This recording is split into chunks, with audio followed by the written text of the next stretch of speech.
Hello everyone, welcome back to the channel. Hope you are doing well and fine, and in today's video I'll be showing you how to delete SplitWise account. So without wasting any time, let's just jump right on the video and make sure to watch this video till the end and follow the steps as well.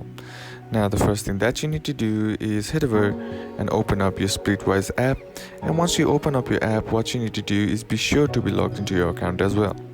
Now once you are logged into your account, what you need to do is tap on the account icon on the bottom right corner of the screen. Now once you tap on it, here you'll be sent to your account's settings, and once you're inside here, now the next step is to tap on your name or your email address.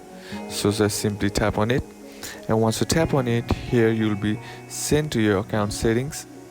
And once you're inside here, all you gotta do is scroll down, and then under advanced features, there you'll find two options, that is to manage your block list and then delete your account. Now in order to delete your account, simply tap on delete your account option, and once you tap on delete your account, you'll be redirected to the delete your account page. Now it will ask you, are you absolutely sure you want to close your SplitWise account? Because the SplitWise account deletion isn't a temporary thing, but instead being a permanent method. So once you decide to close your account will be deleted permanently.